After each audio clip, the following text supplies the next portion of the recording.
All right, guys, welcome back to another episode of Confessions from the Front Seat of the Impala. Guys, today's episode, as you can tell by the title of our podcast, is Supernatural Season 4 Breakdown. As we have discussed throughout all the other seasons, 1, 2, and 3, these breakdowns are brought to you by my lovely co-host, Darcy, because I have seen them all. We still are going through this till season 15.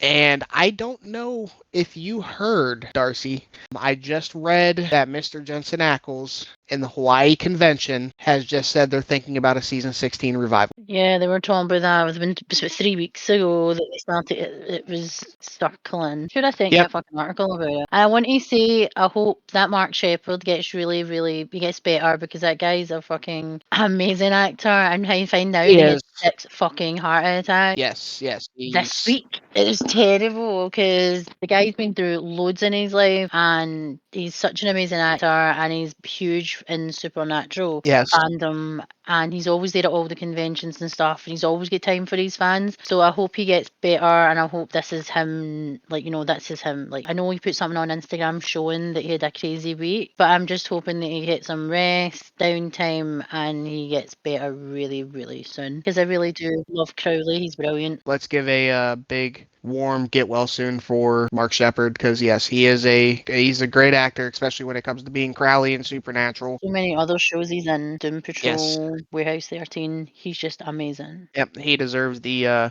biggest get well that he can get. I know I had seen on, I think it was Instagram, him and Misha were doing challenges with each other while he was in the hospital. So, even the Supernatural guys are, checking in on him, which is absolutely amazing. You can just tell how much through 15 seasons together that they have grown as a family, and they are absolutely, I mean, just watching them, you can just tell the bond between all of them. And I would love to just do a whole complete breakdown maybe of nothing but bloopers from each of the seasons, just to see how much they actually truly were like a family together, because it'd be funny. And not only that, they're bloopers, and well, I could only imagine the stuff that would ensue between Ackles and Padalecki, because those two would be absolutely crazy with each other. Because I don't know the ending for season 15, please don't spoil it for me. I do not care about spoilers, but if they brought out season 16, I couldn't fucking watch now, could I? Nope. So they need to get their finger out their arse because season 15 is supposed to be the last season, boys. So is this going to be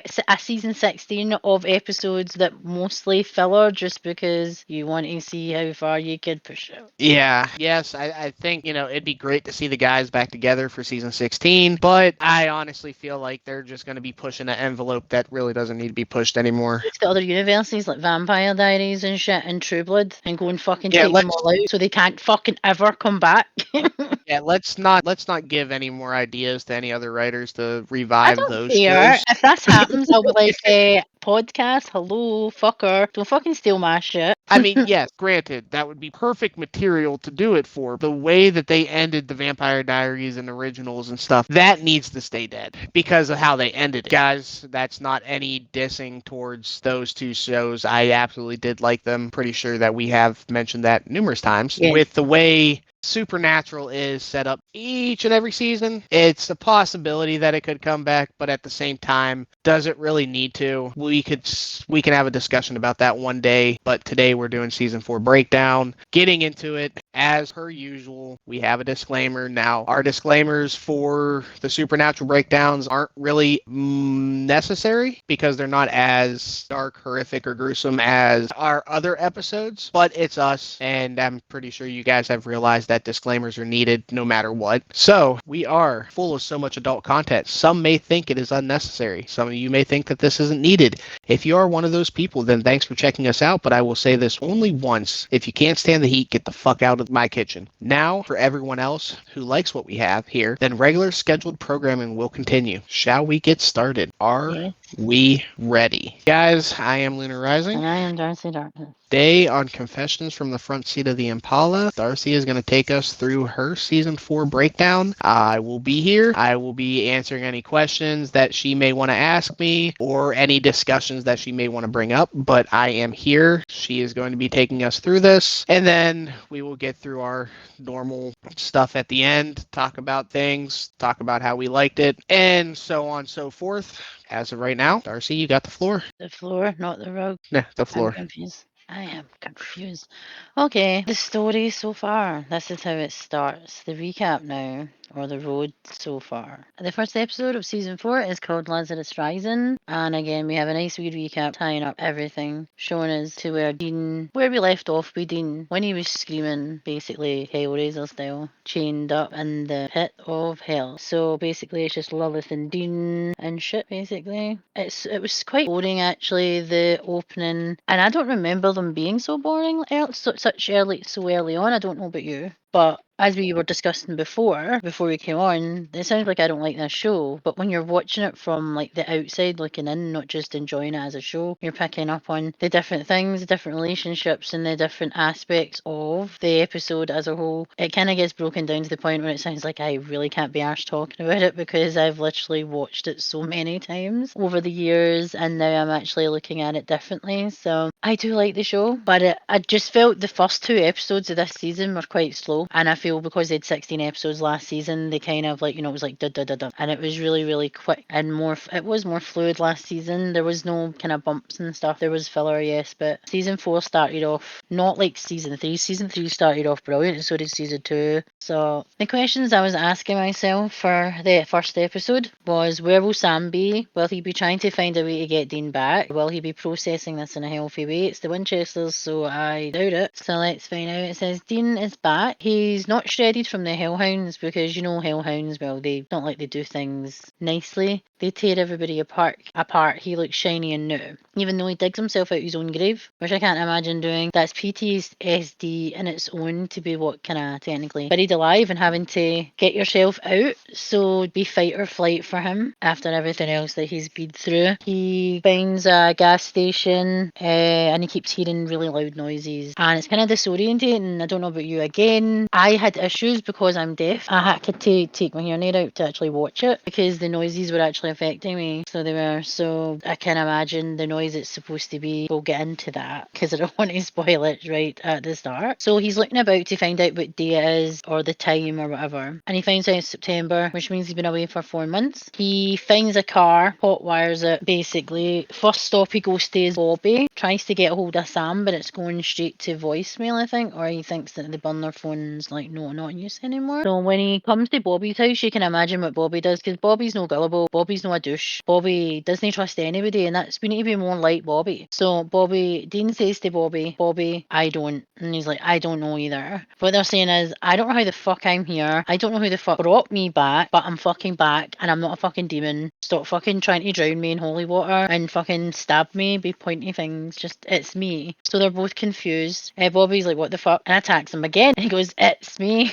And then Bobby says, my ass. And he goes, and Dean says things only Dean knows about his wife's possession and things like that. So Bobby will stop attacking him. So again, he shows him the weird handprint that he has on his shoulder, which is from whatever dragged him from hell that we didn't even know could exist when she went to hell, because it's a deal. And deals are never broken. So that's why they're still fucking confused, because I said in the notes, see if there was a way to get him out of hell and not get him to get there, Bobby would be on it. In my honesty, he would, because Bobby fucking knows everything, and then you find out even more about him in this season. That's probably the only kind of good thing about this season. Oh, 2 good things: new characters and stuff, and Bobby basically. So Dean is trying to get Sam, and Sam looks upset and shit in shock, where he attacks away holy water, tries to attack him with, is that a silver knife or something like that? or paper, like a letter opener or something. There's a woman in the hotel room with him, or the motel room with Sam, and it's Genevieve Padalecki. I don't actually know her maiden name, but before she was married to Sam in real life, they met on Supernatural, which I always thought was really sweet. So she's there, but spoiler, she's someone we've already met before, so find out about her. Bobby said it raises a sticky question, Dean. If you didn't pull me out, then what did? I really feel your pain as he's holding a bra. Yeah, that was, I think, Sam sleeping with the person. Yes. In the hotel room, wasn't it? Dean, it's got to be connected somehow. Do you feel like yourself? This is what Bobby says. Bobby knows something is up, and he says he knows a psychic. So they bring in a psychic, and her name is Pamela, and obviously she's worked with hunters and worked with Bobby, and they always seem to kind of build relationships with people, especially people if they've been on cases with, and if they can help them out and stuff, and that's why it's really like a family. It is a dysfunctional one, but at the end of the day, they're usually there for each other and for the cause, basically humanity, basically. So the psychic finds out that the person who took Dean from hell name is Castiel. Dum dum dum. Yes, and Castiel basically is someone talking and whispering. Pamela's trying to find out about him, and he's telling her to basically back the fuck off. She doesn't fucking listen. She ends up losing her eye. So she's a blind psychic basically after this. So she's basically in hospital. Fuck. We find out that the girl is a demon that was with Sam, and her name is Ruby. We can remember her from last season, but now she's in Genevieve's body. So they're sitting in this like kind of restaurant place, and even demons are shitting themselves because they know that humans don't tend to come back, especially when they've made deals. Even they're shitting it, and they're trying to figure out what the fuck's going on. Dean and Bobby basically paint a bunch of symbols on the wall to basically trap Castiel because they're trying to bring him forth. When Castiel comes forth, so does his wingspan, does it not? Yes. And makes me jelly because fantastic. I love wings. So Yes. Ruby finds out it's angels and she shouts it. She says that they are not to be trusted and they don't work well with others and that you're fucked if they're basically here, kind of thing. So even a demon is telling you that they are not who they claim to be. And even though they knew them, they existed, they've never actually, spoke about them, haven't they not? And they've not said they're scared of them and all that shit. So it's like they joke about it. It's not they joke about it. Dean talks about it in one of the episodes where they don't talk about things. It's like, why would they talk about things that they were scared of? They wouldn't want people to either find them or want them, because then they would be a problem for them. So I think it's more that it's told down every generation, but then most people haven't been told, then they don't even listen anymore type of thing. That way that if you don't tell people every so many years, they forget and they don't know about it, and when they have to be confronted with it, then there's an issue. That's what it Yes. kind of feels like. Dean says, why would an angel rescue me from hell? Castiel, good things do happen. What's the matter? Do you not think you deserve to be saved? And Dean's like, why did you save me? Because God commanded it. That's Castiel. So we have God, angels, demons, good versus evil, the battle, the war, and everything in between. What side will you choose? And can they be trusted? Again, I always say that when you read back, the things that are supposed to be in the good side is a lot more evil than the evil side. So you can imagine why they say,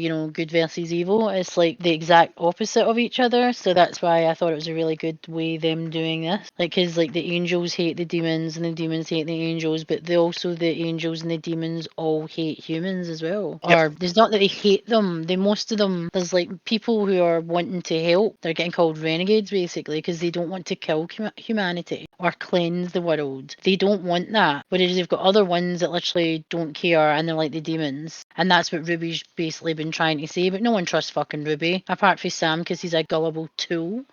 So, what did you think about episode 1? Episode 1, I think you kind of said it best when you first started talking about it, is the first couple episodes of this season were quite boring. They're very slow. Yes, we get to finally know of Castiel, but it just kind of seemed like you're bringing angels into the mix, so you revive Dean and then you just go through a melodramatic entrance of it, like, Oh yeah, hi, I'm Castiel. What's up? I think like you said, you did say it best that the first couple episodes of the season were pretty boring, kind of slow. Even though they did introduce a new character into the mix that was much needed finally, but it still I seems. actually thought, remember we didn't know what season the Angels came into, because I actually thought it was season 3, because I didn't think it was so that far. Do you get what I mean? Because you think Castiel's been in it for ages because of the relationship they have with each other in real life. Yeah, it's just crazy on you go from season 1, 2, and 3 talking about demons. All demons, nothing about good. They have Yeah. talked about, is there a god because of the shit that's happened to them? Yeah, But again, they've talked about it. They've brought the presence of bringing it into light, but they didn't do much of anything about it. It kind of was just there in passing to where they talk about the demons, but nothing more. So it's just being able to come out there and be like, oh yeah, Castiel pulled Dean from hell. Oh yeah, there's angels. It didn't kind of build it up like I was expecting it to. and this is what saddens me, because I don't remember it like that. Going through this list, at least that first episode that you just got done reading, it doesn't like ring a bell on how that happened. I could have swore it was like some big hoorah, light shows and dancing people and here's angels. No, it definitely didn't happen like that. It just was poof, they're here. Yeah, it was anticlimactic, wasn't it? Yeah. Even with his wingspan. Yes, his nice, gorgeous wingspan. But I always felt like, when he comes in and goes, I am an angel of the Lord, that was more of a, but I'm not going, Yeah. I'm just getting, I forgot you're a dick when you first come into it. Do you know what I mean? Yeah, he kind of was, But and he's not when you think about it, because it's just the way he was. He's monotone. He was just like, it was good versus evil, right, wrong, on, off. And he was told one way and he didn't question it, because that's the way that he is only known because he is an angel. And then he actually realizes like what the boys have got and their family and all that kind of things. And then he starts to change. Feels like they just went, oh God, there's angels. yeah, that's exactly what it felt like. It was kind of one of those things. It was like, oh, cool, angels, woo. It wasn't a full, and I'll say this just because I know you recently just went there. It wasn't like a full Electric Callboy hype show and concert. Oh yes, No. that would have been brilliant. Imagine Angel Wings, Electric Callboy, and then just fucking. Could you just imagine Hypa Hypa or another one of their songs playing in the background when Castiel shows up? That would have Seriously, been. make a video where you've got like the kind of the best, like I think Hate Love would be a good one, because good versus evil type thing. Yeah, Hate well, Love so much. Yeah, that one's pretty good. Or but just Parasite. like, yeah, Parasite. I think Parasite would probably be a better one, and then like have It the would. chorus as he's expanding his wings. Yes, Epic. I think it would be actually when you think of Parasite, because they live in a vessel. Technically, their essence is in which is a parasite, technically by definition, yes. Yeah. So yeah, they need to do that song when he's putting his wings up and just have random Castiel everywhere with Electric Cowboy Parasite in the background. That would be fucking epic. Yes, it would be. I think that would be perfect. I think we need to do some video editing and put a video of us doing a small little edit with that on our YouTube page. That sounds like a great idea, just for shits and giggles. Yeah, if I find out how to do shit like that, then I am never getting off my PC. I'm never going to bed. I am never leaving the house. It will become evil. I mean, so far from last couple of days, I know you had said that Eve Online is going to have a FPS. I didn't like it. You didn't like it? No, I thought I was losing my life to EVE Online again, and I'm not, so it's fine. Yes, guys. Lunar Rising over here got a little worried because she did get a little overly excited about EVE Online having an FPS coming out, and I'm like, well, there goes podcast episodes. I spent a lot of time in bed due to being sick, and I played a lot of EVE Online way before my son was born, and my husband still plays it. So might actually play it. It may give me some very nostalgic feels of Blade Runner. When I was actually logged in and saw my ship in the station, I was like, oh. Yes. We're going to episode 2, and it's called Are You There, God? It's me, Dean Winchester. And again, it keeps showing me the wings, and I was jealous. I said that God wants Dean to be his butler and clean up his mess because no one else will. I thought that was a good description. Dean, God's butler. A continuation of the story and the recap and everything so far. Boys are squabbling again, and they always do. No change. Dean is questioning then questioning Castiel's intentions with him, which again everybody else is, so I'm not surprised. Bobby calls them chuckleheads and asks them to come and listen to him as he's in research mode, which is basically just Bobby. Bobby has found something. Everything that's been happening, the entire, basically, I think it's for the past few years they're saying, basically. Well, I thought it was the past few months, but then they're talking about stuff that happened in season 2 and stuff. So again, the time frame is different and it chops and changes between months and years. So it would be a couple of years for us, not a couple of months. So they're saying that the mentions of angels, they only come when it's like biblical, pre-biblical. They only come down when there's no other hope, basically. And they are the only people who have the power to bring a soul from the pit, basically hell, back to Earth. So Dean is freaking out because he's like, God's been watching me. Anybody be fucking thinking that someone up there is fucking watching me like a lurker, like a stalker, like a peeping fucking Tom your entire fucking life. You didn't have to go to fucking hell. Your brother could have like not fucking been, you know, a demon type hybrid human. He could have not killed my mum or my dad, making us make these fucking stupid choices. And like we keep saying, there is a way they describe it from last season is even season 2 when Dean kinda is in the veil, they explain that your story is already written. There's no change apparently, but you can technically change it over time, but your story is written. There's like all different scenarios that can branch off and you can make a change. So this is why I always get messed up in the head when I overthink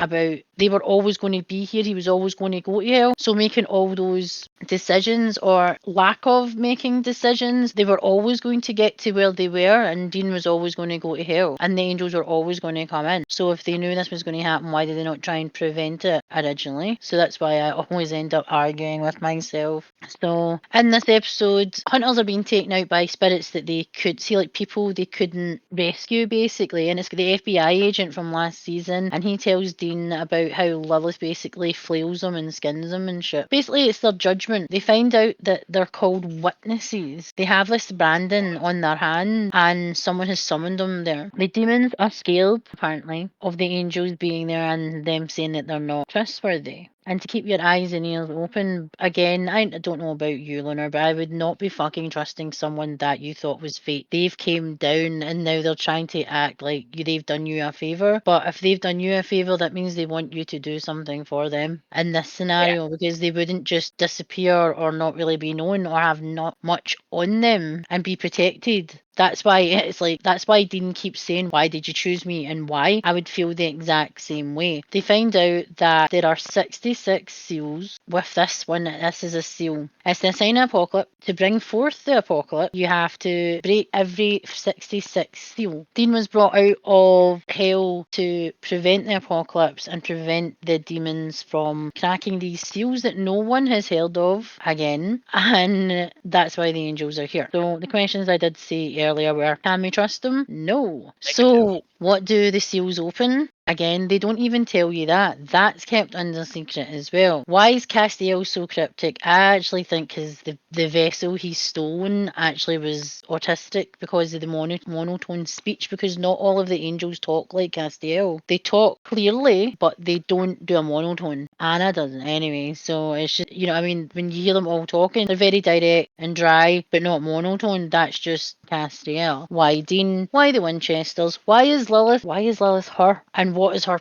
why is Lilith here and what is her purpose? Well, if you're not aware, Lilith technically is the first ever demon that was created by Lucifer. If you didn't know that, then you haven't watched fucking Lucifer or read anything about who Lucifer was and how he became who he was, basically. So what did you think of that episode? I thought it was just more of a... I kind of read it as a two-parter because it was a two-parter technically. I can agree. That definitely was a two-parter, but it's, again, it was anticlimactic. It was very, very slow. I mean, granted, yes, we get to learn about the seals, which is something that obviously we need to know if you want to follow the story and not be part of the many who have been sucked into the filler episodes and been like, these are great. No, they're not part of the story. Watch the story parts. But at the same time, it was slow.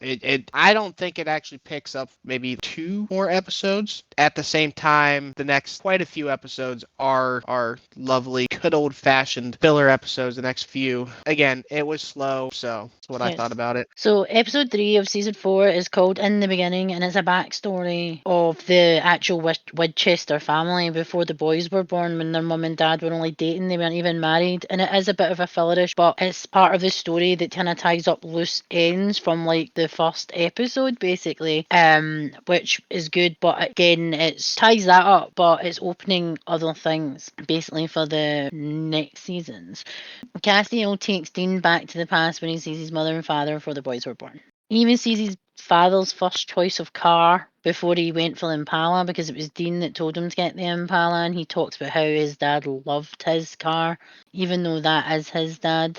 There's actually a Volkswagen like bus, like hippie bus that he was going to buy. You find out that it's not Dean, it's not the Winchesters that are actually the hunters. It's actually Mary, the mother's family. They are the hunters. John was just a soldier who came back from war and was a mechanic. He wasn't in that life. And that's one of the things that Mary loved about him, that he wasn't part of that world. Because she could walk away from that world because she had him, type of thing. You find out that Dean and Sam are named after their grandparents, Samuel and Dina. You find out that Azazel was making deals with families who are going to have children in the future. So it was back in the 70s this was happening, not the 80s when actual Sam was born. So it had been going on 10-year deals. People didn't know, and they were just thinking it was like a sales rep type thing. They get something they want, and then in 10 years' time they come and knock it. Mary has to make a choice because Azazel actually takes out John, and she said, I don't care, I want you to bring him back. So she brings him back, but at this point she thinks obviously she can cheat this demon, basically. She obviously thinks, and that's another thing tying it up. She says you, remember in the first episode, you, and then went back to the house when it was haunted. Yes. She says it as well, and you see the flashback, and she says you. So this is tying up the fact that the mother knew because she made a deal to save John, basically. So it was always going to happen. You find out that their grandparents were killed and possessed by Azazel. So Mary, not only she would have lost her parents and John, she ended up just losing her parents. Dean goes back and gets the coat. That was another reason, another thing. He went to see the guy who had the coat in that episode as well. And his grandfather was wondering, what the fuck are you talking about? He was like crazy paranoid. He says hunters don't trust other hunters for a reason, type thing. So showing that, you can't, no one's got your back, even though that's not what it's like now. Yes, there is still a few dickheads out there. Most of them have each other's back because it is like a dysfunctional family. When Dean is actually brought back, he said, why didn't you let me change things? Basically, why didn't you stop it? And he said it was never that for that purpose. It was only to show you that your destiny is your destiny and nothing was going to change it. Even though he tried to by telling his mother not to go into Sam's bedroom or Sam's nursery, even though that's when Castiel comes in and tells him basically that that's not why we're here.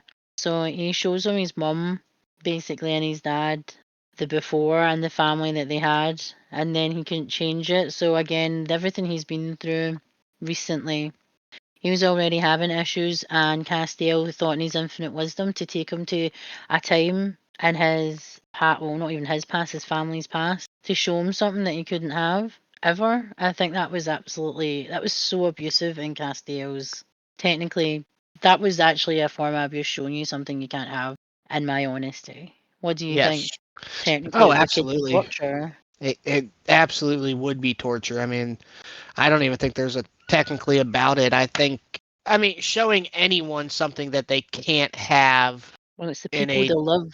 yeah, especially in a different light of something they've already had or missing or anything like that. I think that's just a pure form of torture in itself. After everything Dean's been through recently, for him to do that, I thought that was just unthinkable. Yeah, absolutely. So the next episode is called Metamorphosis, a filler episode, but as we were discussing before, they got to a point with all the filler episodes that they actually sneakily put in things to tie in the stories together. It just took them 4 fucking seasons. So, recap of Sam using his powers and lying about it, but it's Sam, he's gullible as fuck to Ruby, but he has no problems lying to his fucking family and the people that actually care about him. What's Ruby up to? Can she be trusted? And to those two questions, the answer is no to both of them. Wake the fuck up, Sam. This guy was given up for adoption. There's another hunter that's been tracking him. That's why he flew under the radar. Apparently, the father of this man was a demon called a Brura. Is it a Brura or something like that? It's called. The guy he's working with is one of his dad's friends, and he asked Sam and Dean, like, we need to take this guy out because he gets an insatiable appetite, not just for eating regular food, but he literally wants to have sex all the time with his wife. Don't see a problem. So the insatiable appetite, insatiable appetite, but they don't look like the couple that literally are doing the stuff they were doing in that episode. She was totally taken by surprise, and it's Micah actually from Warehouse 13, isn't it? So she basically notices a change in her husband. He ate like 4 steaks or something, and then just wanted to ravish her. I don't understand what her problem is with that, but however. Then he starts eating raw meat, and that's what the guy says. He goes on to raw meat, and then raw meat isn't enough, and then they have to eat it straight from the source. The minute they actually go on to long pig, which is humans, that's when he has to be taken out because becomes superhuman strength and they can't be stopped. The only way to take them out is by killing them. But Yes. she finds out that she's pregnant and he hasn't killed anybody yet, but he ends up taking out the hunter and trying to go for Dean and Sam.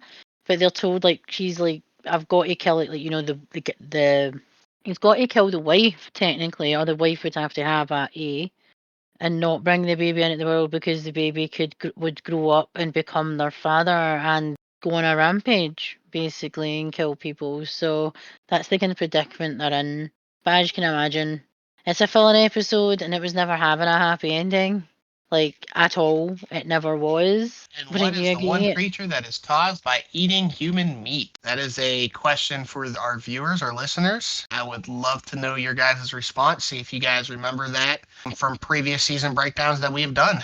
Or if you guys watched them, you guys should already know the answer to that. Yeah, look at you. You're quizzing there. It's the one that's black and white.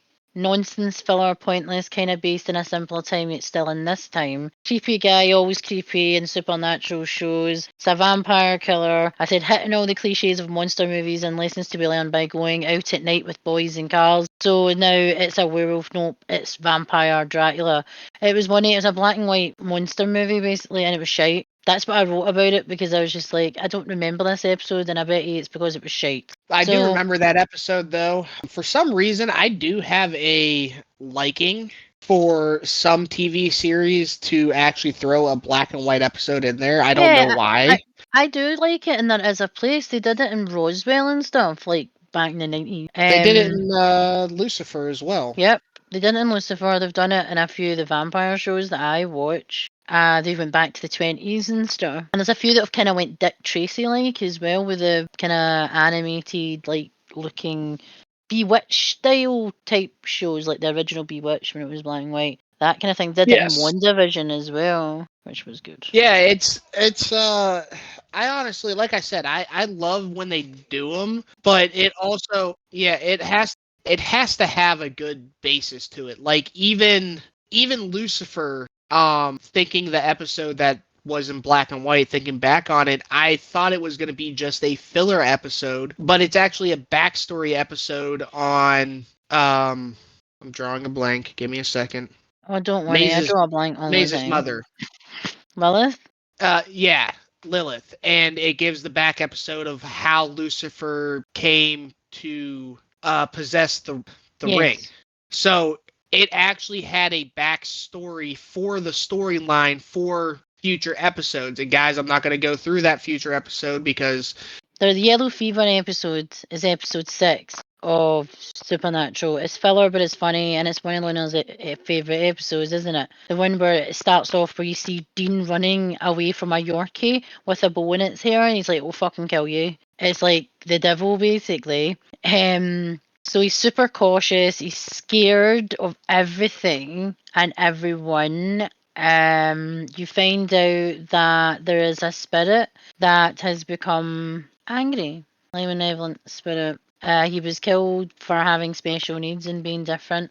And the sheriff basically allowed it to happen because it was his friend who did it. So the spirit is basically getting people back, especially the people that took part in his demise. And he does go after other people because I'm sure Dean's got it because he's frightened of everything.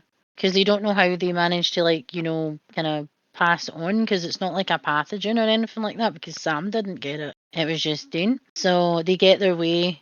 They end up finding out how he was killed, where he was killed, and how to take him out. And it's all thanks to Bobby. Again, it should be the Bobby Singer show. It really should be. Yeah.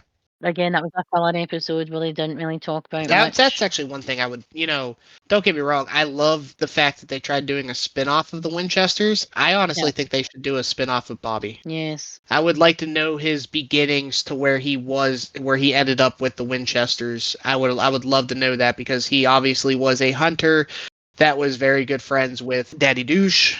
Even though So he didn't think he was a good guy and a good dad. yeah, so I honestly feel like it would be pretty cool to kind of see where his beginnings were. So that episode though is like, there's a couple of lines that I didn't put in this because I was going to say them. It was, do you remember where Sam's like, the people who they're going after are like nasty and stuff like that, and he goes, "Are you saying I'm a dick?" And he's like, "You are a dick though." And he's like, but, and then he says, turn around to Sam and says, "But you're a dick too." And he's like, "Apparently not." Oh, they're the spirits getting revenge on people who aren't very nice. Like obviously Dean picks on Sam constantly, so if the actual spirit witnessed that, then he would see Dean as the bully technically, and that's how he could have got infected. Oh But yeah, that but episode was not really that great. It was funny with all the bits, but he being scary. But that gets used as memes constantly, oh yeah, I doesn't it? mean, episode was funny. It definitely had its perks, I guess you could say. It's a filler episode. Even though this one was kind of one of those ones that are like, well, it's kind of worth watching a little bit, but it's just a filler episode. Well, this is the episode at the end when Jensen does a lip sync to Eye of the Tiger. It's probably the best part of that episode because it just shows you that he doesn't take himself seriously, yet he has obviously practiced that. Yes. Do you know what I mean? In front of the mirror and when dancing about. It just shows you how silly he actually is as a person. That really good actor but doesn't take himself seriously, and that was really funny because they're all laughing when he was doing it. So that would have been really funny to see. Thought would have. Episode 7 is It's the Great Pumpkin, Sam Winchester. It's a filler with an angelic twist and a purpose. Basically, this is to bring forth Samhain. Again, original Halloween, the purpose of Halloween, Samhain, basically children were brought as sacrifices. You wore masks to hide from him.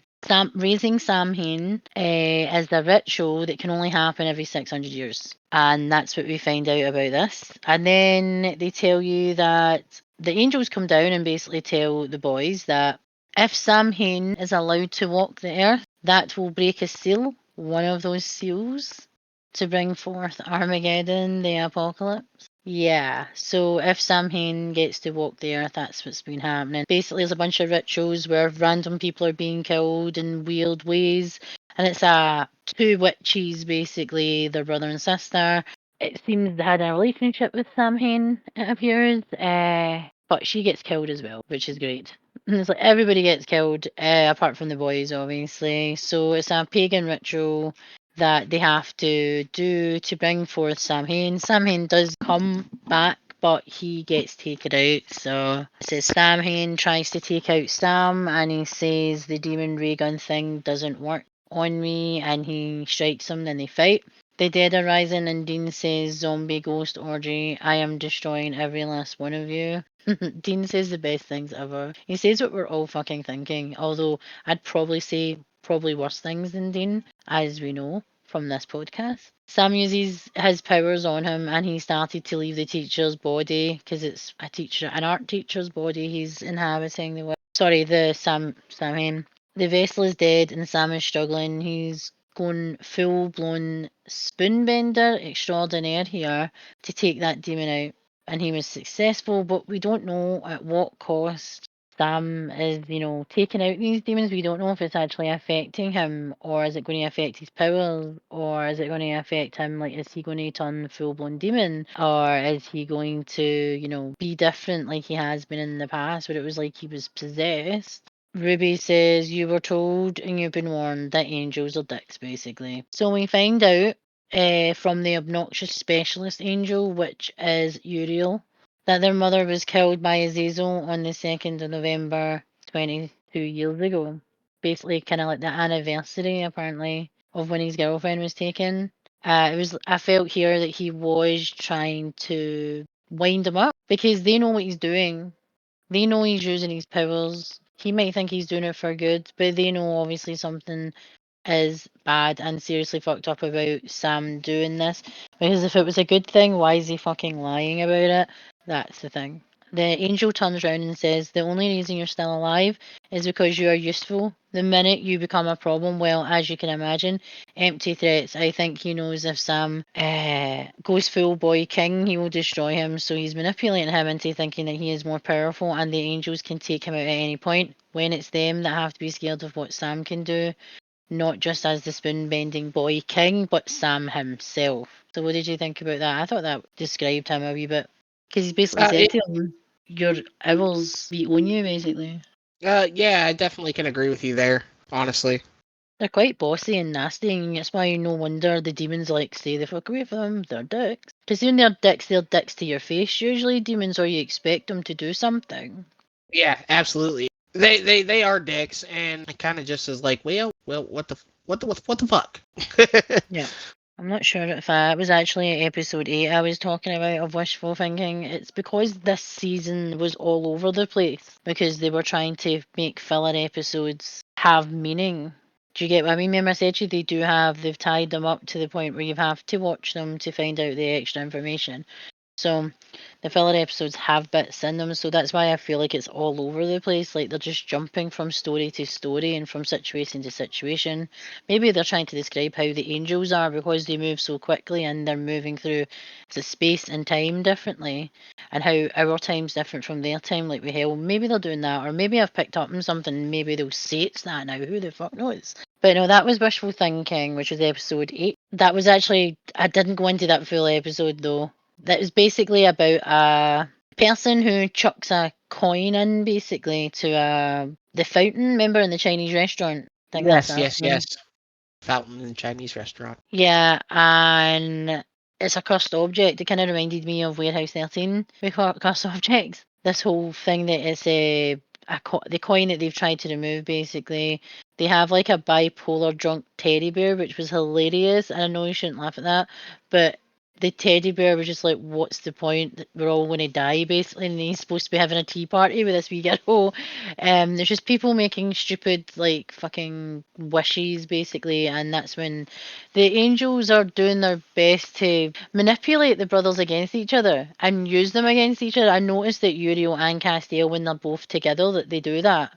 They really, really do that. Where they say, like, we rescued you, the least you could do is, like, help us out and do this. And all Dean does is help them. Like, he's just replaced John with Castiel, basically. Because he's asking him to do something, and he's doing it, and he feels like he has to because Castiel took him out of hell and brought him back. And then Uriel's saying, yeah, but we can fucking put you back. We can put you back there. We can do whatever the fuck you want. We want. You have to do as we say. And if you don't do as we say, then you'll feel our wrath. And that's what Ruby's been saying. They don't play well with others. They can't be trusted. And once they've finished with you, then you are nothing to them. They will disregard you. You won't exist, basically. And that's pretty much what this episode shows with the wishes, because they are literally, even though I said this, it was filler, no, it's not. It's kind of like filler, but with aspects of a bigger picture, basically. It was them bringing the angels in to talk about all these things. Uriel kind of stirs the pot in this episode. He turns around to Sam and says, ask Dean about, his time in hell, because Dean says he can't remember a lot of the time. So Uriel basically poked the bear, if it were, and basically Sam and Dean were at each other's throats. I always thought that, again, you're out in someone's trauma and PTSD and abuse, basically. you're wanting them to be outed when they're not ready to talk about it because they might not want to talk about it with their family because it might upset them. And he doesn't want to talk about it because it could upset him or give him anxiety or anything like that. But Uriel thought it was a good idea to do it. What was that, to keep Dean under control? Fuck knows. Was it to make Sam and Dean hate each other? Is it to play them off each other? Who the fuck knows? In this episode, as you can imagine, when you make wishes, shit goes wrong. Dean doesn't want Sam ever to find out about what he went through, basically. I said protect him like the guardian he is, because he didn't want to share that information with him, because he doesn't want to make him feel guilty. That's the thing. So what did you think? I know it was all over the place, but that episode was all over the fucking place. Yeah. It was. It really was.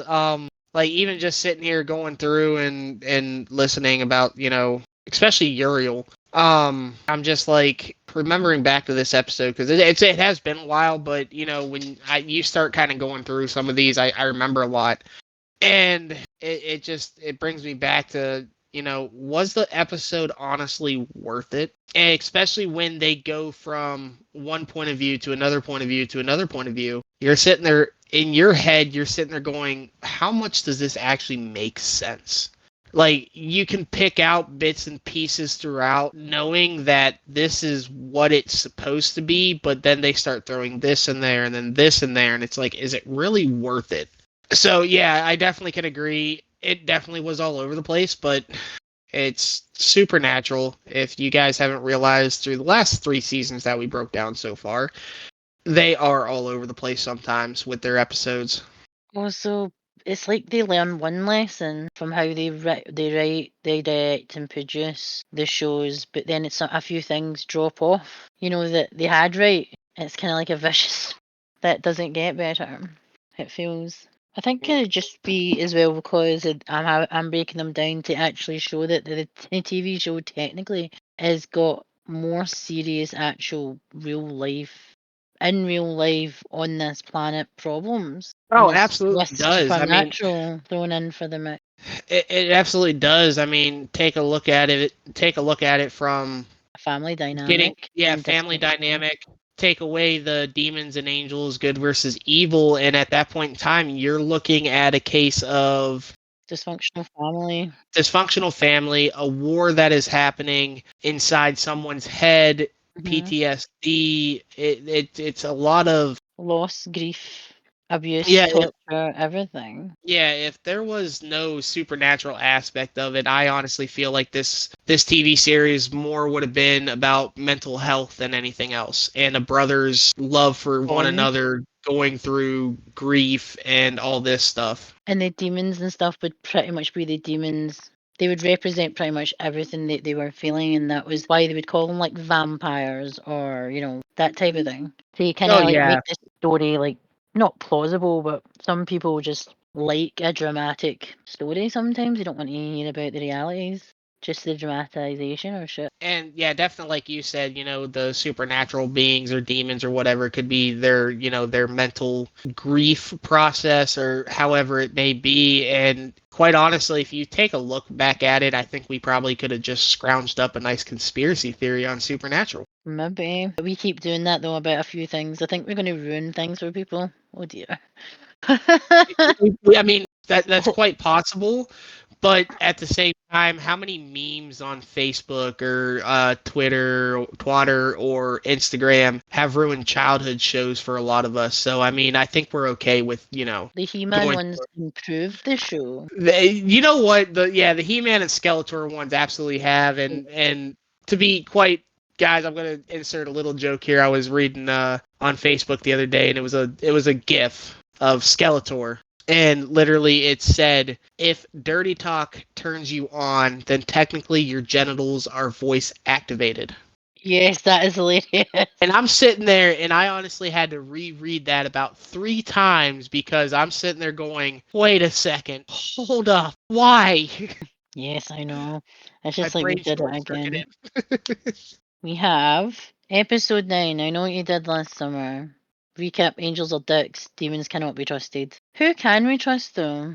That was my question. Who can we trust? Right, so Bobby's discussing the seals in the apocalypse, as you do, and the things that have been happening, like they're from, like, you would think they were from straight from the Bible, like Revelation, and that's what Bobby's trying to tell them. This is serious fucking shit. They are not like mincing their words when they said it's going to be like an apocalypse. It is literally something that the humans are kind of caught in the crosshairs, I think, because it's between angels and demons. And obviously they're talking about how, when God created humans and shit, and then, people getting jealous and all that carry on. It is like, again, a dysfunctional family and them all fighting with each other. So it's like a war between good versus evil. Humans are basically caught in the crossfire. A lot of shit is spoke about in Revelation like that. So they're doing their own research, and this is what Bobby has realised, basically, because, again, it's a trust no one situation, and I understand why Bobby's being the way he is, because he's probably thinking, they're hiding something. They're keeping us fucking close, but we're going to keep ourselves closer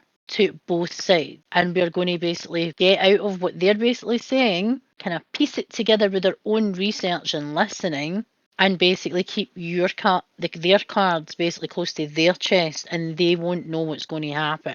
That's how the way Bobby seems to be, especially in this season. It really shows you that he doesn't trust anyone, but he wants the best for those boys. And that's, again, you see that in this season.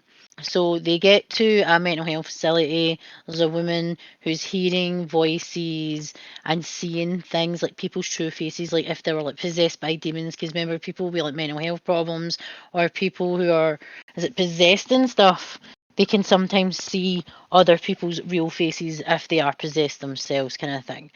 So she can see the true faces, and people think she's mental. They find out basically that Anna has been this way before, but it was a one-off. It's a child, and it never happened again. So we find out that she actually was an angel and she was cast out. The next couple of episodes kind of mesh together because they're majority about the angels and the issues they're having within their own ranks with the renegades, which are angels who've woke up one day and realised what they're doing is wrong, and the things that they've been asked to do isn't how the world was supposed to be, so they're not any better than the people and demons, basically, if they do these type of things. So Anna was one of these renegades, as they're called, and Dean ends up trying to protect her. Ruby tries to be nice and act like she's, helping. But again, she's a demon. She's always going to be Team Demon, whether Sam's involved or not. So the next episode's called Heaven and Hell, and the next one is called Family Remains. But it's basically, these are like all the episodes that tag in Anna, the angels and the demons and Ruby and everything like that, and a couple of things about Dean from his time in the pit, basically. So these episodes I'll just do as a 3-parter because they basically continue on. And you can remember that, can't you? That it was jumped right in with these episodes with her. Just kind of try to get her. Let's try to get her storyline out the way. When she fell, when you fall from heaven, you lose your grace. That's why she's not like, she's an angel, yes, but she just doesn't have her, what makes you an angel, I think. You can hear everything, and they call it angel radio and stuff. And that was like their advantage, that Dean would know what they were saying because Anna can hear it. So they're trying to find her grace, which is the next episode. But as I said, I'm doing these 3 episodes together. So basically, Ruby was trying to explain to Sam, for the angels to get Anna back, they would just kill her. They wouldn't be doing anything else. They were just killing her so she wouldn't be able to tell anybody anything, divulge anything. She wouldn't have the time to. And she wouldn't have the time to kind of convert other people to, the truth and not what they are claiming as the truth, which is, again, one of their own sins, lying. Thou shall not lie and stuff like that. So we find out actually that there's a demon, that comes, and his name's Alistair. Alistair is one of is it torturers, or was he the head torturer in hell? Was he the head torturer? But he tortured the dad, because they do talk about that. He tortured John, and then he got the chance to, the pleasure even, to torture Dean. Ruby was saying that the demons would torture her to get any sort of information, find out what the angels know, find out, it's basically to protect themselves more than anything else, and make sure that, ones that are trying to start the apocalypse, they'll be able to continue doing what they're doing. Anna's trying to tell Castiel to stop being gullible because she's trying to tell him that do not trust the people that you think are your family, talking about the other angels, because there's traitors that are working for the other side. And she said they've infiltrated other parts of obviously the hierarchy, and they're like kind of building their own separate type of faction, is it not? Isn't it? Because they're trying to like take out everything as well and all that carry on. But the renegades basically have broken away, and they don't want to do that because they believe that God wouldn't want that. So they call Anna an abomination because she's not human and she's not angel. She's nothing. So they won't, even the angels class her as an abomination, which is weird. Dean has some issues of like what's like PTSD because Alice there like triggering him and saying stuff to him and making him remember, and him torturing people. He admits that for 30 years he just took the punishment, and after 30 years he just wanted to basically, he was wanted to die, and then they offered him it in 30 years, and it was like, I'll take it. And he admits that he was good at his job and he enjoyed it. But he says he wishes he was numb so he didn't have to go through it every single day, and this is what he's been keeping from Sam. Again, protecting him because he didn't want Sam to know, but Sam wanted to know, and Sam listened to Uriel, and look where it's fucking got him. It's literally fucked Dean up because he's had to admit, look, I'm struggling here and I was trying to keep this from you so it wouldn't affect you, but he ended up having to do it anyway because he's been honest and upfront, whereas Sam isn't. It's kind of a one-way street because Yes. of everything, which I didn't like. Yeah, it definitely was a one-way street when it came to that. Dean sleeps with Anna though. He gets his freak on with a Oh hot yeah. redhead angel that would obviously get it. Thinking. Mhm. So, so yes, again, I say things that most folk don't ever say, and I don't care. Don't come for me because I don't give a fuck. I mean, she kind of was worth it, Yeah. or at least Dean thought so. Oh, yeah. Well, he actually seems to go with anything, but then That is true. I mean, it is Dean. Dean's a little he's horny. Dean's just a deviant, and that's why we love him so. That is true. Apparently, Sam actually summoned the Crossroads demon while he was drunk. That was the other thing, and they were talking about Lilith. He found out that Lilith wanted him dead, which again, I always feel like anytime they bring in the Crossroads demon, it's to throw them off. Not when they're making Yes. deals. They only ever are honest when they're in a trap, or they know they're going to die, or they're not going to be able to, and then that's when they're incredibly honest. So I thought that was maybe them trying to throw them off, because again, they're a demon at the end of the day. They're not supposed to be nice. What else was it saying here? Apparently, Lilith didn't want to be overshone by Sam's abilities, so there was a bit of jealousy going on. A lot of jealousy. Azazel wanted to do something. The children that were taken over that time, he wanted to do something that no one had ever done before or even thought of. And again, that was the jealousy of Sam being the favourite because obviously they knew. The demons know something about the future, it seems. In this episode, the way it's described as Azazel wanted to do something, but he always said that Sam was his favourite. Now he did this to God knows how many children over it seems hundreds of years. They've been waiting for this. It was going to happen at this time. It was always going to be Sam. Then they would technically know about what lay ahead. And that's why Lilith was jealous because they'd created Sam to be like the perfect warrior. Basically, that's how I feel about these episodes as a whole when they're talking about all that stuff. Do you feel anything similar? Yeah, absolutely do. Absolutely do. There's a episode called Family Remains. It's filler, and it's actually nothing to do with demons. It's an ancestral child with a messed up family, and basically abducting the people in the house, basically. Because it was Dean actually, when they realise it's actually not spirits, they're just like, the fuck? So it was just a fucked up, weird episode that got 2 lines, and I've spoken way too much about it.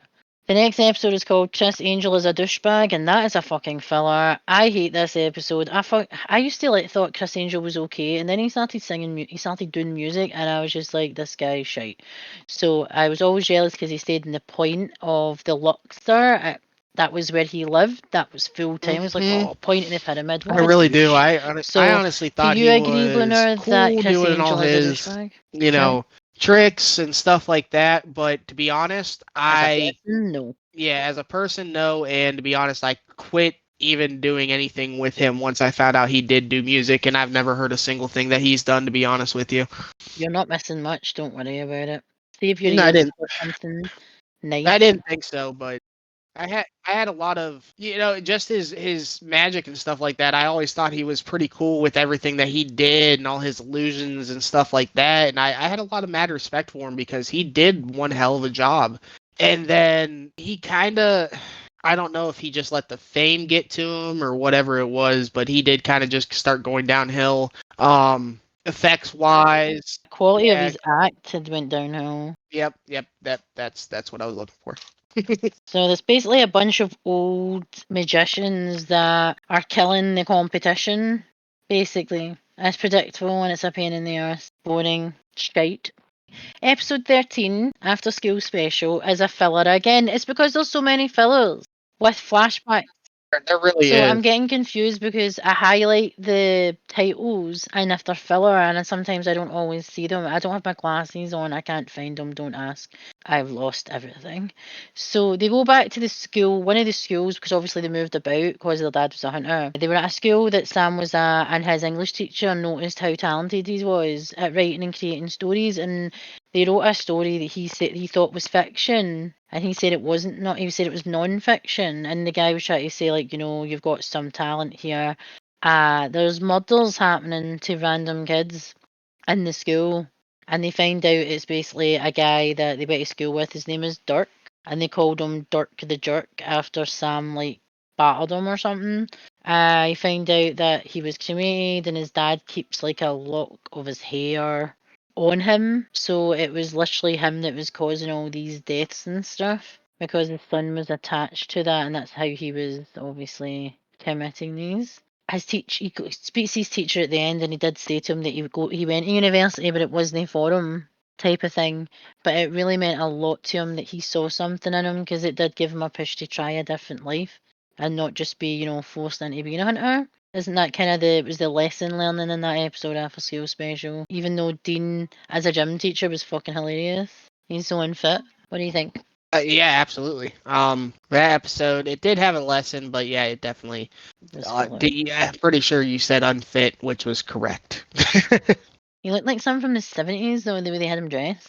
Yeah, that It's was just really funny off-putting. too. That was funny. It was off-putting, but it was funny. Yes, because that's when they always show school scenes for that time period. They always go to the 70s or the 80s or the early 80s. Like everything's a Olivia Newton-John fucking workout video or a Jane Fonda. It's just like, why do they think that people look like that now? Do you know what I mean? Not even hipsters dress like that.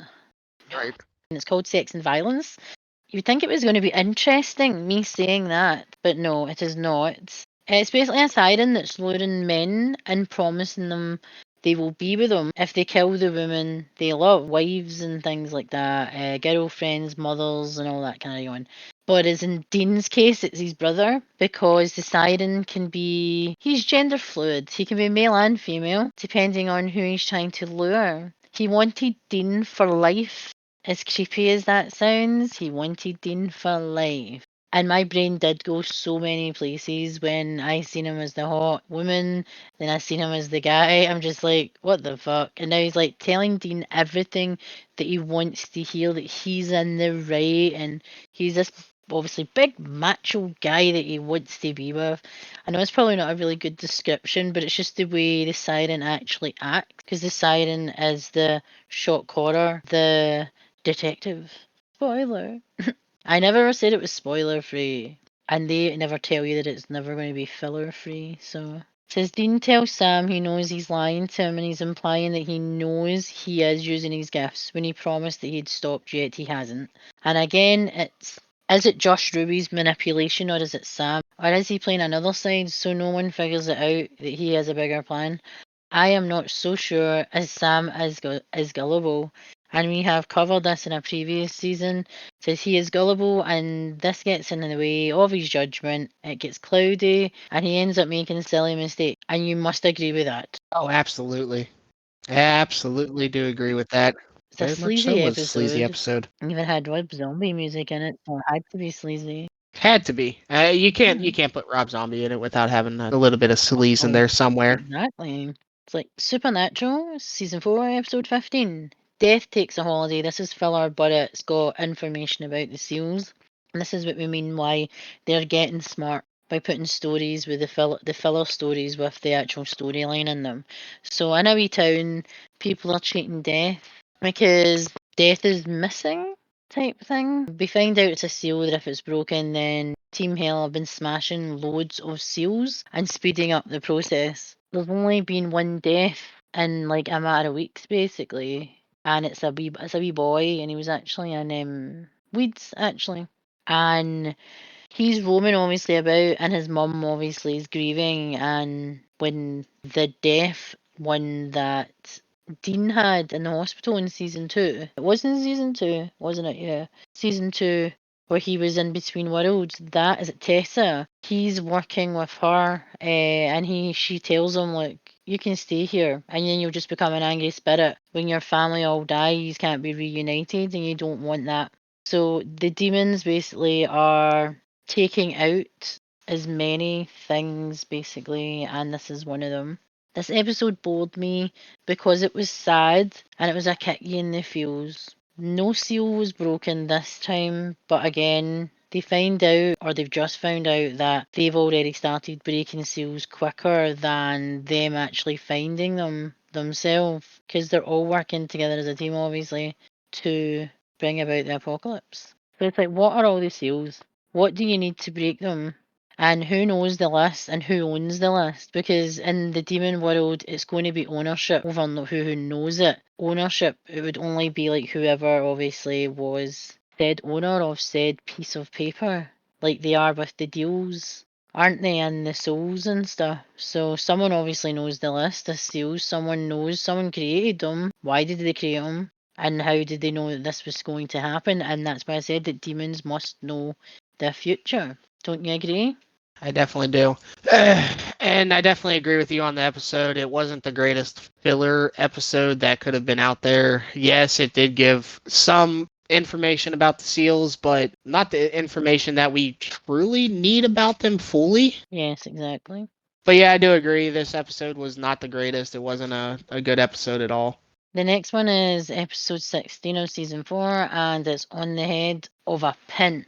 Yes. Dean's apparently tired of burying friends because, well, they're hunters. There's a big risk of, well, people dying, people not being saved, etc. Apparently, Pamela had said to Sam that she knows what he does to the demons, meaning if she knows, then so does, well, all supernatural beings, including angels, know exactly what he's doing. He's not under the radar. He's not doing it in secret. Everybody is aware. Just because I'm not fucking talking about it doesn't mean they don't know. Alistair won't talk because that Alistair's been obviously captured by the angels, and the angels need Dean, so they treat him like shit and they expect him to help. Especially with how this all trigger him after everything he's gone through. Things he's tried to block out and not talk about. Also, Uriel, sorry, says he isn't asking, it's an order, again implying that he's his boss and you'll do as I say. This is not up for discussion. I've given you an order, deal with it, or there'll be consequences for your lack of actions, basically. He is giving him an authoritative role, basically, and he's giving it to him. Alistair is sealed in his trap, basically, and he can't get out. Dean is safe, yet Castiel as well, an on and off monotone angel, and Uriel says he thinks he is starting to like him as Dean doesn't give up. Again, you've been watching him, you should know that he doesn't give up, but hey. Have they even read up and observed Dean? What the actual fuck? That is what I just said, but yes. Castiel is now under observation as he screwed the pooch, apparently, and he's being more sympathetic to the humans, God almighty. And that is obviously wrong. It's very, very mixed messages. You need us, yet you don't give a fuck about us, and you don't want your followers, or your sheep, as I was calling the angels, to think about the humans in a sympathetic way. That's fucked up. Dean has got to go where he fears and where he loves the most, and Alistair is singing to him. Ruby, I can still smell them talking about the angels. It's very childish. Alistair, go directly to hell. He does not pass go, and he does not collect $200. This is Dean. He's like telling him the like things that would hurt him. For him to either stop or go harder, because Alistair's like trying to say like, oh, that guy I knew basically from hell, he's still in there. Stop acting like he's not. Don't know why he wants Dean to lose this shit. I don't know if he thinks it's going to help him, or he knows that it's going to make it worse. Who knows? Ruby has found Dean. Sam says he doesn't want to do what he's about to do, but he needs to be strong enough, and it's Ruby's blood, a bond where she's built this up, so he would trust her. And for what reason would she need to build up a trust like that? A bigger picture, perhaps? Anna's back, the renegade angel, again speaking to Castiel again. And she finds out that there's a hit squad, an angel hit squad coming out after her because she knows too much. And Anna is trying to show Castiel that he's not on the right side. Again, yet Castiel will never ever stop not doing what he thinks right when it's wrong. Technically, it's just because he's a sheep. Castiel doesn't want to kill her, yet he knows it's an order, so he orders her to leave. He doesn't have to kill her, basically. Dean is well tricked, and now they find out that Lilith isn't behind the 7 angels who were killed, and she would kill them off, like them all off. She wouldn't just go for 7, she'd go for them all. Alistair tells Sam to send him back now, and Sam has admitted he can kill, not just send him back. Talking about the demon, and well, Alistair gets what he deserves finally. The episode is about brothers and their bond again, and saving Dean from himself, so Sam has to do things he promised he would never do, yet he has to save Dean as he couldn't save him from hell. Castiel won't heal Dean, so again, mixed messages there. The trap ended up broken, Castiel isn't happy with what Sam had to say. They were saying something is killing the angels, and he has to find out. Sabotage. Oh, Uriel. If you didn't realise that Uriel was not all for Team God, then stop watching Supernatural, because you obviously don't get it. Has he lost his way, or did he realise the battle they were fighting he was on the wrong side? Uriel broke the devil's trap, and they admitted that only an angel can kill another angel with the angel blade. Uriel is very Lucifer about the jealousy towards humans and their father.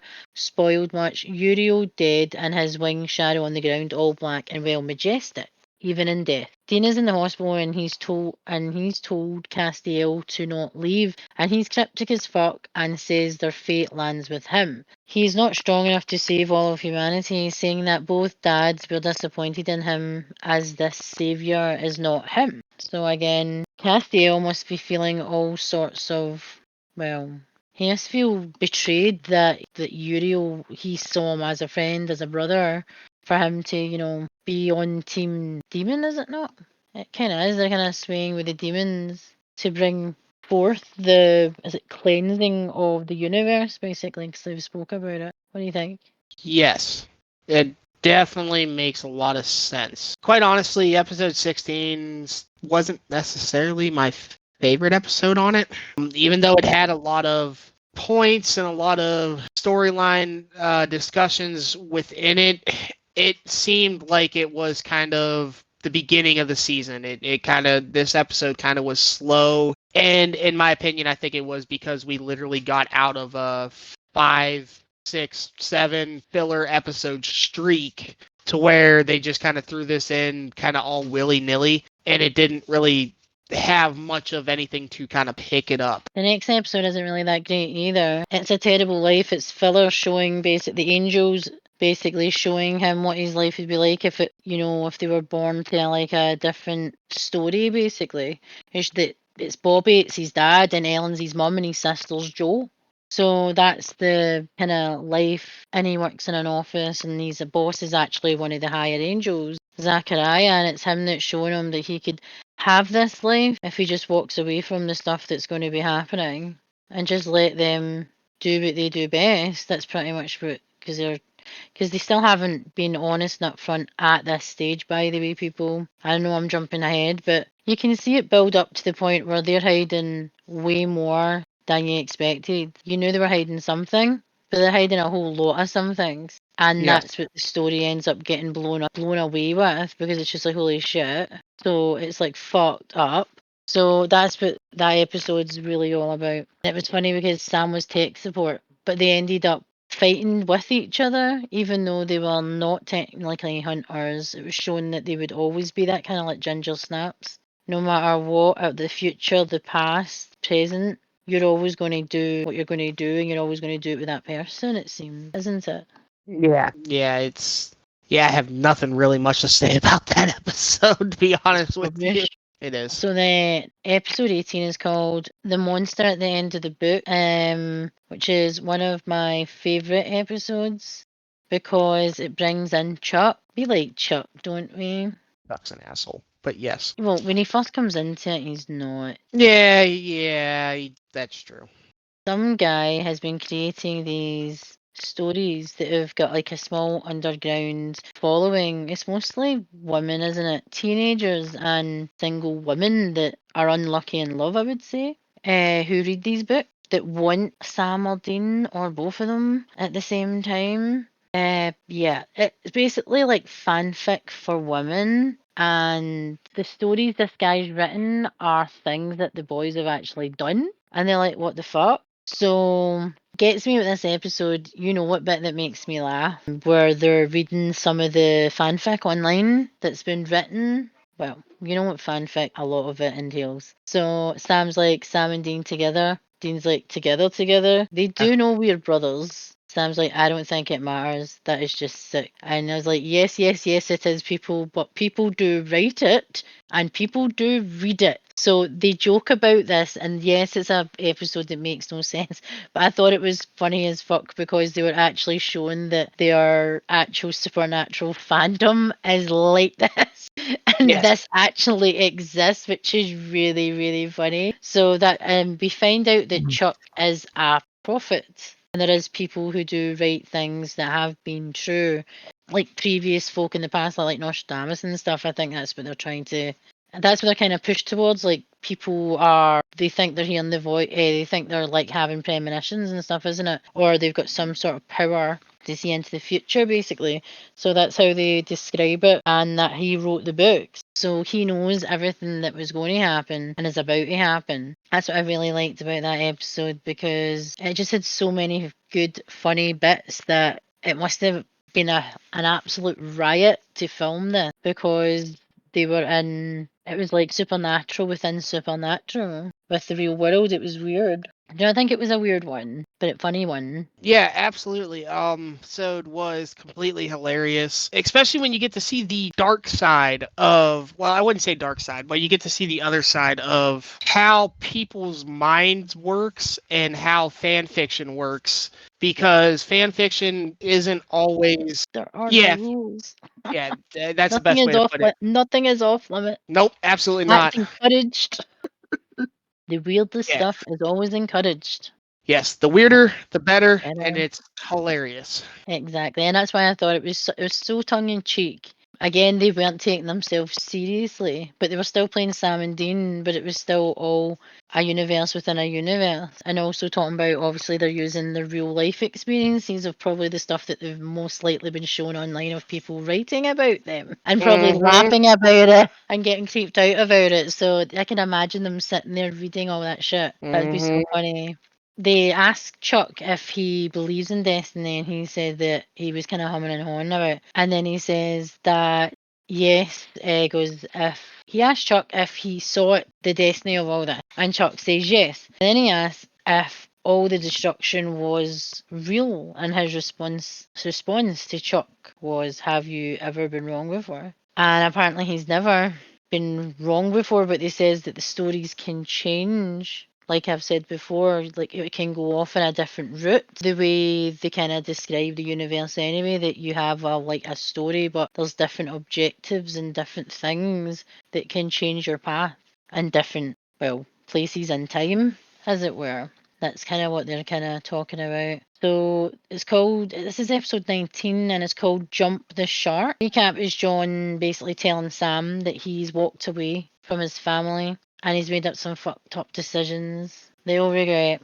This episode is about the boys finding out that John had a love child with someone, and his name is Adam, and his mum goes missing, and then they get possessed by these demons called ghouls, and they were coming after John Winchester because John Winchester killed their family like 10, I think it was like 20 odd years ago, because that's how much older I think you guys at college, so it's between 18 and 21. So that's what Adam's age is, between 18 and 21 for college and uni, is it not? So it's Yes. so say about 20 years ago, basically, John had a child, but he didn't know until he wanted to meet his dad, kind of thing, as it happens. And apparently he had a different dad to the boys. He got to live a normal life. He protected him. No one knew about him. No one knew he existed. So no demons or bad guys or anything could target him, and he could have a normal life. But he could go visit him. And Dean's really pissed off about it, and I wouldn't be surprised. Sam's pissed off, but he's not showing it anywhere near as bad as Dean. Dean is just like going through loads of shit.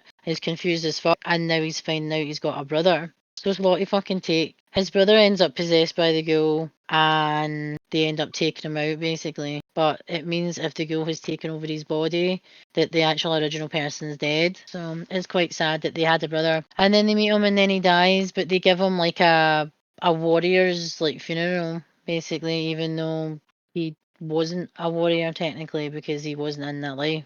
Sam said something to Dean like, call Castiel, ask him like for a favour to bring Adam back. And Dean says Adam is in a better place, or he assumes he is. So he doesn't want to do that, bring him back when he wasn't supposed to. That was basically a filler episode. Yeah, definitely was. So episode 20 is called The Rapture, and it's Jimmy, which is what Castiel's meat suit is called, and it's his backstory. Basically, Jimmy was a guy who was a husband and a father, and he was, what would you say, he was God fearing, because they used to have to hold hands and say grace and stuff. I know that's perfectly like normal over where you are, but we don't do that here. Well, most people don't. So it's like unusual for me to see that. Yeah, I would And think he so. was Yeah. very church-goey. Yes, I Yeah, honestly fine. think. So it'd be God-fearing then. He apparently begged, was it not, to be taken away from his life or something like that. I don't know what it was. A really shitty episode, basically just showing that Jimmy was a man before he was an angel, basically, even though technically he still is a man. Well, he was Yeah. a man. So Yeah. yeah, Cassie, Jimmy basically, and Yeah. did we have to find out about Jimmy's past now, though? Since his past comes back multiple times throughout the seasons. Yeah, his past does come back a lot. So it's kind of pointless. It's just showing what his life was like before. Then he became Castiel, and that's it. And it's also the fact that he goes back to his family and puts them in Mm-hmm. danger because the demons come for him because he's at his weakest. So that's basically what that episode was about, and him becoming an angel again. It was pointless and not needed. Yeah, very much not needed. Understand slightly why they did it, but at the same time, it was not needed. I could understand like them showing you his past and everything, like when they kind of go into the future where things have changed, which I think's next season. Yes. That kind of thing. I can imagine that, but I'm kind of going back and forth and showing the past and stuff. But they don't. They show it now.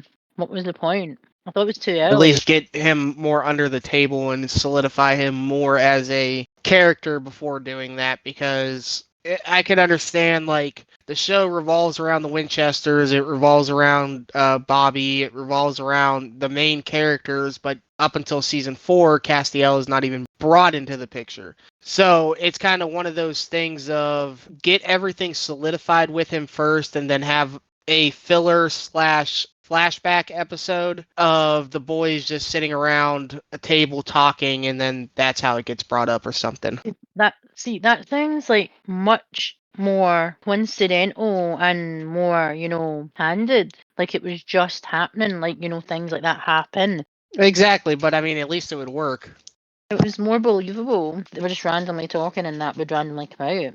It's just some of these episodes, especially when they do flashbacks on some of the characters in this season and in future seasons, it honestly, some of them, from what I can remember, besides Castiel's, they just make no sense and they have no point of being there because some of them, if not a lot of them, are a little too early for them to actually be a part of that, in my opinion. I agree, because even though he is technically, everybody knows that that guy, Misha, sorry, is in the show because he goes to all the conventions. You see him, so you know he's obviously a big character. Not the main character, but they come technically main cast at some point because Yeah. of the storylines and stuff. Just seeing what the next episode is. It's When the Levee Breaks. This episode is called. And apparently Sam is on a dangerous road. Bobby tricks Sam, forgot to say, because they tell him that they've found something and then they lead him away to the bunker because he thinks by going in the bunker no one can see or hear you, like an angel or a demon. And they wait till Sam's in the bunker and then they lock the door because they're trying to save him, basically. Even the Yes. fan has a pentagram on it and the symbols and stuff everywhere. That is just like the best room ever. Sam is saying he isn't a junkie and he doesn't need an intervention and he thinks Ruby has got him this way. Take out Lilith. Never trust a demon, Sam. And that is in bold and it is in capitals because, and it needed 2 exclamation points because Sam needs to learn. Will he ever learn though? That is the question. They don't want to lose him, Dean and Bobby, which is obvious. So they're doing this for his own good, even though he seems to think they know nothing when they have been watching him take on this downward spiral. Sam's hallucinating, as you can imagine, because he's been drinking not just a drop of demon blood now, it's however much he wants, is it not, that Ruby's been giving him, basically? Because that's her manipulation, her hold over him. So he's hallucinating, he's seen Alistair, he is in his own mind of punishment. He goes, but Alistair is a creepy guy with issues and everything, isn't he though? It's his voice, he's just his accent and things like that, and the way he actually pronounces the words, it's just like, oh god, you are creepy and sleazy, mate, no matter what. Seals are being broken, all breaking that, and they're all being sped up, and for what? No angels are to be seen, basically. The angels have fucked off. There's been a lot of shit that's happened. There's been people who have been traitors to the cause, turncoats, if you will, so there's a lot of stuff, I think, probably housekeeping happening up there. Dean is giving himself up to the Lord and Saviour so that he can save the world. Don't do it, Dean. It's not worth it. He's to wait until it's time. It's like you're willingly signed up to be an angel's bitch. That's what Bobby says to him. And you can imagine him saying that. You willingly signed up to be an angel's bitch. That's why we love Bobby, because he's so truthful. He's just saying what we're thinking. Yeah. It Being says, an angel bitch. yep, trust the angels or trust the demons. Neither for me. The angels have shown their true colours, and demons tend to do this already because we expect it from them. Sam is having a seizure, but he's chained up. Dean's like, tell me something, Sam. Why did you do this to yourself, Sam? You know why? Dean, kill Lilith, always the excuse. Dean, revenge. Bobby, are we absolutely sure about what we are doing to him? Dean doesn't want to give Sam the demon blood, as if he dies, at least he will die human and not a demon. Again, they're not sure what happens to him. They've been pretty vague about that. Sam is so vulnerable and he plays it so well. Like we've said before, the actor who plays Sam has had his own issues in real life, and he played these parts really, really well. It's like he may have tapped into some of the things that may have happened to him over the years and his struggles with his mental health, because he plays that kind of troubled person a lot, very well, put it that way. He's a very talented actor. Handcuffs and restraints come off yet. There is no one there. And so does the bunker door. that opens and no one is around. Dean to Sam, if you walk out that door, don't you ever come back. And Sam leaves. And Dean is sad panda. Yes, who can break all those brands on the wall? Who can do all those things? I think we know who can do all these things.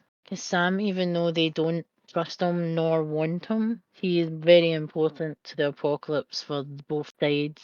Yes. Yes, I can agree. This is the last episode of season 4, and this is called Lucifer Rising. It starts off basically in a convent. Well, I actually didn't know it was a convent. I just thought it was like a small like chapel, and it's a priest giving a sermon with nuns sitting in the pews, and it's talking about basically the seals, the apocalypse, Lucifer, and pretty much everybody who's involved basically. And the priest is possessed, so he is, and it's actually the yellow-eyed demon. It is. As Nasal, he's not been in it for ages. So the battle, the apocalypse, and what are Ruby's true intentions? So some more questions I have here are: what is their plan for Sam? Why Dean? Why Sam? What is this all for? Who is the original apocalypse for? Who started this? Was it always going to be this way? What is the point? There's a recap of everything with Carry On My Wayward Son playing, which is obviously their anthem, which we know. Sam and Ruby have tracked down Lilith's baby-eating chef, and they torture her, of course. They are working on finding Lilith so she can't open the last seal, or that's what Ruby is saying to Sam that they're doing. Then he's trying to make up for his last words to Sam. He's apologising to his voicemail. Ruby is acting dumb to sell what she is hiding at this point. I know I could see right through her. She was so obvious in her tactics and played on Sam's gullible qualities, which is totally true. Zachariah says to Dean he is going to ice Lilith, she's going to break the last seal, and he never wanted heaven to win. There is a rebellion in heaven. Paradise on Earth, he called it. When he said the world would end, sounds like a bunch of kids taking a tantrum. They called it a planetary enema. That's what Zachariah the Archangel called it anyway. Where's God in all this? God has left the building, so he's basically said that again, God is not there, and they're just basically hijacking everything. Mutiny. I wonder why all these ungrateful beings around him. It's a dysfunctional family, and we all know how that goes. I think Lilith is creepier as a kid rather than the hygienist, don't you think? She's way creepier as the little girl. Very Right? creepy. Yeah, Yeah. very, very creepy. Lilith. Sorry, sometimes I keep forgetting that we're on a podcast episode and my facial expressions, and then I got to realize I actually have to talk. So it was the she is. I think everybody who's possessed when they're in kids, it sounds terrible saying that the kids are creepier. They Yeah, would speak and stuff. oh yeah, they definitely are creepier. And then not only that, I know it sounds kind of bad, but kids have that high pitched voice that just it's almost like ear piercing to where it makes everything just a lot more sharper and clearer, but creepier at the same time. You're always going to remember the creepy voice over the hot voice. You will. You don't really remember the hot girl's voice. Although I didn't think she was that hot, but that's just my preference. Lilith did say she won't survive this because her death, she's the first demon of Lucifer.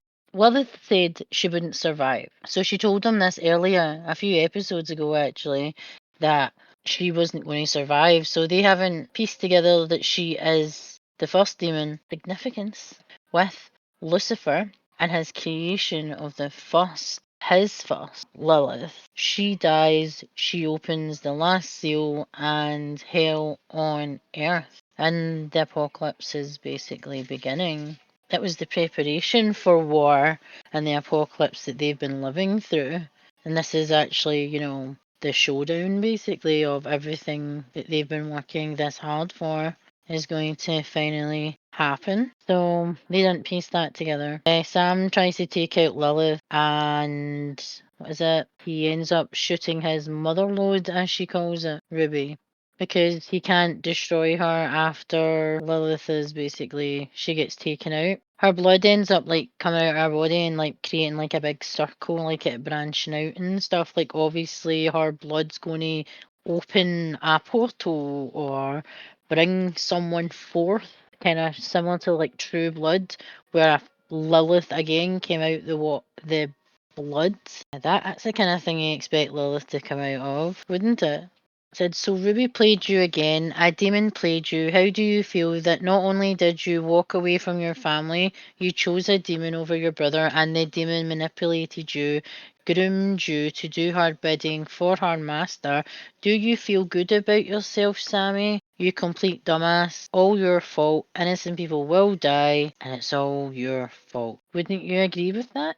I can absolutely agree with that way too much. Did Ruby know that Sam would end up punishing himself and blaming himself forever because of this? Knowing her, she'd probably loved it. The blood of Lilith in a circle, only Lilith knew that Ruby was Two-Face. Ruby has a wee fucking, speech to herself about how she's the best, yet she gets killed. So, she's so great that she managed to apparently manipulate everybody and no one knew about it, and she was just the bestest demon, and she is not. It says Ruby is deflecting on Sam. Ruby is deflecting on Sam, saying how much she gave him how much she did basically for him. She gave him options, and he made his own choices. No, that is called gaslighting, manipulation, and ghosting. And now he is no longer needed, yet he still has a bond to you because he believed you, and yet we did not. Genevieve was awesome in this season. I'm not sure if her name is that or it's. Oh, I can't pronounce it. I really like the actress basically who plays Ruby, and I'm glad they replaced her. And I like how they can replace them because the black smoke comes out. It's like, Ruby, you did Genevieve. Genevieve, yeah. It's such a hard name to say sometimes for me. It is, Says, I can agree. Ruby, you didn't need the feather to fly, you already had it in you, and that was the demon blood from when he was a baby. That was his purpose all along, to bring about the apocalypse and bring hell down on Earth. She's sympathising with him, telling him he was the only one who could do it, again, because she's still got control of him at this point, which again, she doesn't know what the fuck's going to happen to her yet, so she's making sure she either gets out of it or she's going to die trying, basically. And it says Ruby has been taken out. The blood circle is activated and a light comes out. They watch to see who's coming and then they turn around and said he's coming. And then the light bringer after all basically, and then it ends. So the light bringer, Lucifer. So what things do we want to see in season 5? What do you think's going to happen next? What now for the Winchesters? What does the future hold? Will Sam get his powers back? Will Dean ever forgive Sam for everything he has done? Will he wake the fuck up and stop being gullible? And will Dean ever share it all with us? And that's to you, any of those questions, and obviously to our audience. And that was season 4. I don't know. I'm definitely looking Supernatural. forward. I'm definitely looking forward to season 5. You say that every time you go, I'm looking forward to season 4. Looking forward to season 5. I mean, can you blame me though? It's supernatural. All the seasons are good. I just like getting your input on how you thought the seasons went because they are very good, minus the lovely, good old filler episodes, obviously. But how did you actually enjoy the season out of this one? Did you feel like it had enough story, enough plot, or did you think that it was kind of overran by filler episodes? A lot of filler, but I liked how they were trying to tie up loose ends in a way, because they're trying to move on, not from that, but that kind of storyline's over, and it's the future, basically, and just tying up the John and Mary, they do talk about them in other seasons and things like that, but it's that way that they're trying to move away from them being mentioned, if you know what I mean, in the episodes. Because Yeah, there's so much that's absolutely. going to happen, type of thing. There's a few episodes that were all over the place. I was just like, there was so much going on, but it wasn't as interesting. But there was so much going on, so it was different when you're so engrossed in something that you can still take in everything else because you're focused, super focused, because you're trying to work it out. But that's not. It was just confusing as fuck. I just didn't understand it. The dynamic was definitely not that. Yeah, I absolutely thought so too. It just was a lot of the filler episodes just happened to be so out there half the time to where it didn't even make too much sense. But it made sense in an aspect of the plot and the tie-ins for the most part. They cheekily have learned from previous seasons. Slightly. They haven't fully got there yet, but No, they're they they're haven't fully got. learning. But it's the fact that like I said, they do one thing good, then a couple of things that they were perfect at kind of drop off the scale, and then they're basically in a vicious circle. Absolutely. But guys, yeah, absolutely. Let us know what you guys think in the comments. How you guys thought this episode played out, how you got, or the season played out, sorry. How you guys thought that, your guys' take on the plot versus the filler episodes, and how, if you guys think this season was overran by filler. Going through the breakdown that Darcy had sent me, there has been more fillers than there were plots for a 22 season episode, or 22 episode season. Yep. So, yeah, there's 5 in a row, and then they're sprinkled throughout the season. And as Darcy said, and I will say myself, that this season was overran a little bit by filler 12 episodes. 12 episodes, I think they could have easily did that. Yeah. The stuff they put in. And then on top of that, it's like Darcy and I said, they tried to fix their wrongs by actually tying in some of the plot and story into the filler episodes, but they're not fully there yet. They're still struggling to give a good basis on why the filler episodes are needed, but at the same time continue the story. And I'm not sure, because I can't fully remember off the top of my head, if it does get better or worse. But I guess we will find out on our next breakdowns. Do any of you think that I am being too hard? And if so, explain to me why you think I'm being too hard on my breakdowns in our discussion and breakdowns of each season. If you think I'm being drastic or mean or evil, or if you just think, nah, you're wrong, let us know in the comments below, because I want to know why I'm wrong. Don't you want to know? Because Yeah, even though I you would love love to it, know. I'd love to know too. I definitely would like to know in the comments what you guys think about her breakdowns, because quite honestly, like we said earlier, she absolutely does love Supernatural. Supernatural, but It doesn't it's sound like it though. yeah, sometimes it doesn't sound like it. And guys, you got to think, I think we mentioned it the first two seasons, we haven't really got into it because it's not really needed, but she has seen all the way up to season 12, and she's repetitively seen all the way up to season 12. So eventually, just rewatching it and now doing breakdowns to where we're going to finally get to season 15 with her, guys. It's kind of to the point where it's like, well, what the fuck? It's starting to become monotonous and repetitive, and I'm sure y'all could definitely agree with that. But at the same time, she does love Supernatural, because her and I formed a bond over a lot. Supernatural was one of those bonds that we formed. That is why we started the podcast originally. Yes. And then we kind of branched off. And I don't know if Darcy can agree or not. She has become a close friend. I consider her myself as family to me.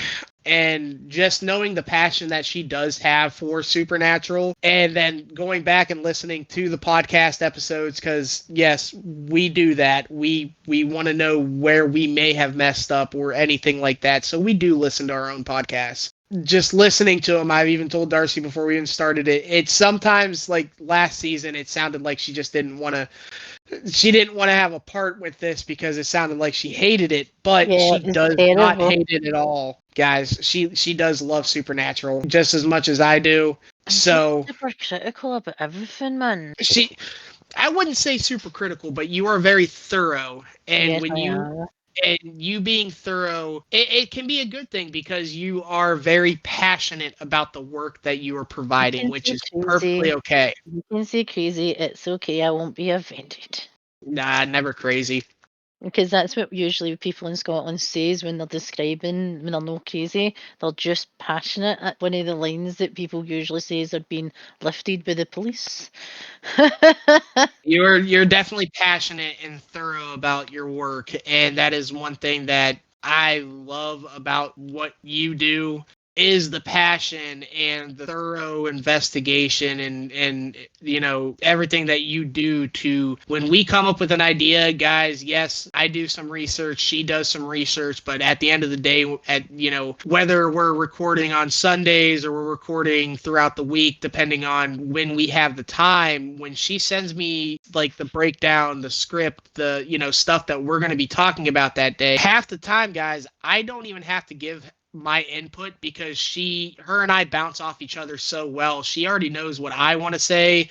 She already knows what movies I like and stuff like there. And and coincidentally, a lot of the same stuff is thrown in there that might be my favorite, that, you know, and stuff like that. Even though she's the one who writes it in her aspect, going through it, it's like she's not just doing herself, it's doing, you know, writing for me as well, because she knows where we both stand. So believe me when I say it, she does love Supernatural. So when she does these breakdowns, I'm not a hater. She is not a hater. She's very thorough.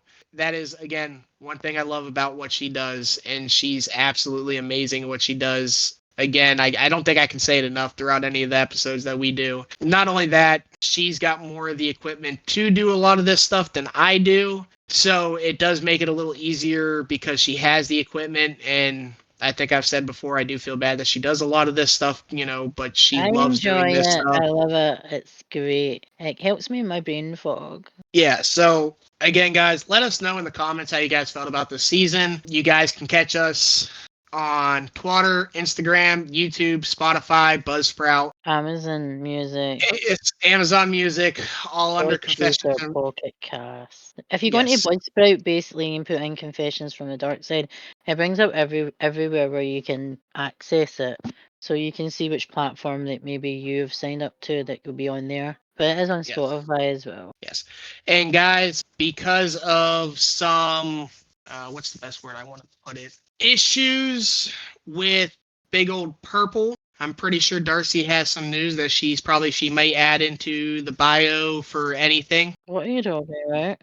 So you guys can't catch us on Twitch, but Darcy is going to be moving to Kick. Yeah, I'm in the process of moving, but I'll still be doing Twitch for like a bit. It's just depending on how Kick is. It's just because I'm not liking the way Twitch is going, and it's been going for a long time. Yep, absolutely. So guys, again, it's under Behind the Mask Reviews. Actually, on Twitch or Kick, it's Darcy Behind the Mask Reviews. Yeah, they didn't let me change it. Gotcha. But guys, whoever does listen to this, go give a big follow to her on Kick. Her content that she does is awesome. She also does on YouTube box reveals, which quite honestly are pretty cool. I've watched a lot of her YouTube videos. Don't lie. Okay, yeah, okay.